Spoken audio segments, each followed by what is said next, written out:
until government pays their coupons and principals on their bonds. The pensioner bondholders forum gave government a week's ultimatum to make the payment. Now, that is passed, but we know they have been in a series of meetings with the finance ministry to get to some sort of an understanding. On Zoom with us, convener of the group, Dr. Eduanani Entry, I believe.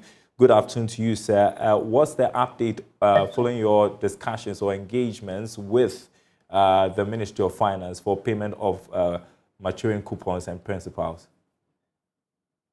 Well, thank you. I think since on the 17th of last month, that we had a short meeting where they tried to reconvene, try to get a technical committee to reconvene and look at pathways. We haven't heard from the ministry, and we were not part of that technical committee because the other two individual bondholders group, those who exempted themselves, they were to work on that committee. Later on, I heard one of the parties opted out of the committee. But that is, yes, that's their side. For our side, we have never been part of that committee. And so since the 17th, that we had a meeting and extended our 21st April deadline to 28th. Since then, we haven't heard anything from the ministry. Okay, I know that you gave the ministry a week to respond to your petition for your payment, the payment of coupons. I know that has passed. That was supposed to be on the 28th of April. And so what happens next? Are you going to pick it? But it wasn't a week. We wrote a letter on the 30th and gave government up to 21st. And later on extended the 21st to 28th. Okay. We haven't heard anything from government. And so we have duly notified the police that we are resuming our picketing on the 8th, which is Monday coming. And you're not being given any reasons for which the government is not paying. We know that the government has said that it is in some sort of financial challenge. Is that still the reason you are not hearing from them? We believe that is the reason, but we also believe that government can take money from the treasury bill market and pay us. Well, and is that an option that is being explored? The government is the issuer. We are not the ones to suggest way of payment to the ministry. That is why we said we're not interested in any technical committee. If you are an issuer, you plan your cash flow in such a way that you can meet the coupon and the principal payment.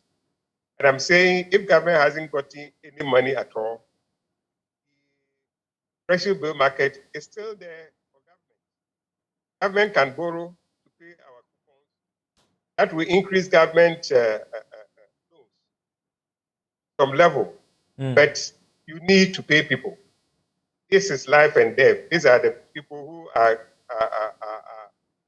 on these living on these coupons for their medication. You can't allow them to go without drugs and die. And we all know that the president has said that if people die, you can't bring them back. If the economy collapses, you can bring the economy back. So why don't you borrow from the treasury bill market, pay these pensioners, let them have access to their drugs, let them live so that they don't die. If your debt level even increases, you can still sort it out. But you can't sort out the life of the people who died when they don't have access to their own funds, buy medicine. They save to buy medicine for themselves. That is the point. Nobody is begging government for government to release money for the elderly or for the aged to fend for themselves. People need the money.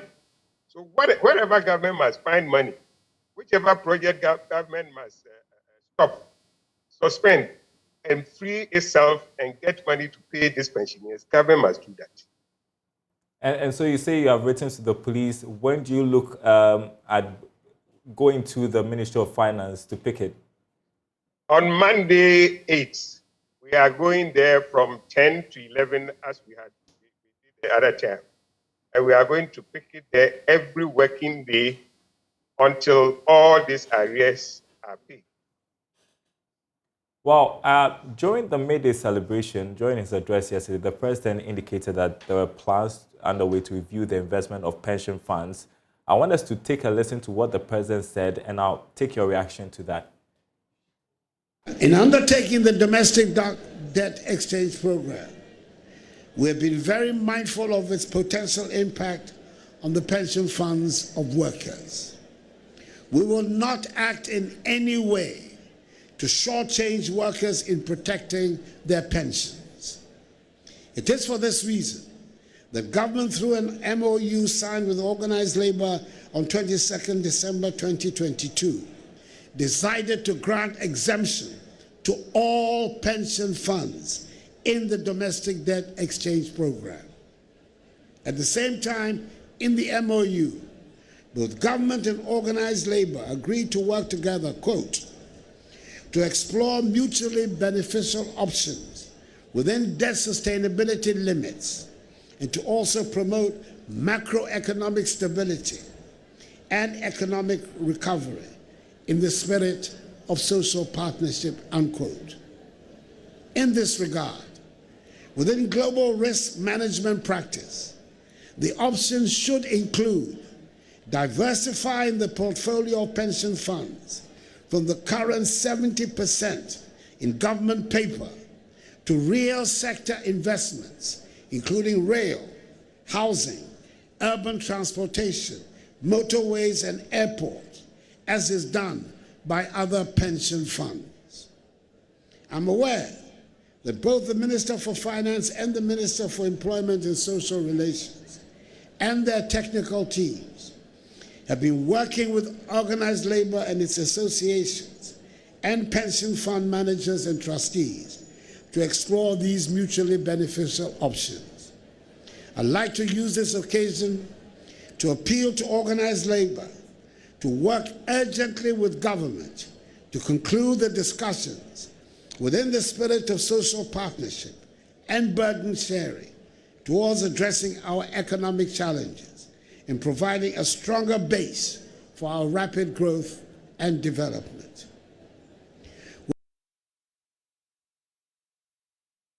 Yesterday, during the May Day celebration, addressing workers. Your reactions to some of the things he's been saying, Doc? Well, it is good. I have always said that the key problem, the major problem we face in this restructuring was the lack of consultation. If people say they consulted, then you can say lack of adequate consultation. When you consult, you solve the problems very, very easily. So when government has had an MOU with this labor, my view was that before the minister came out with something, they would have met already and negotiated and agreed that this is what we have agreed with government to do. Rather than the ministry coming out with something for the pension funds and the trade unions to say no. So if government sees that this is the right way to go, negotiate, come together, let them find a mutual ground and say, this is our pension funds. This is how we want it to be treated under the government, the sustainability, whatever program. And if it's agreed between them, then they can go ahead. When you bring it, nobody will say he doesn't like it. It is the negotiation aspect that I don't understand why still the first time the negotiation wasn't done, and that has created problems and delays in this exchange program. And yet still, we see that there is still lack of negotiation.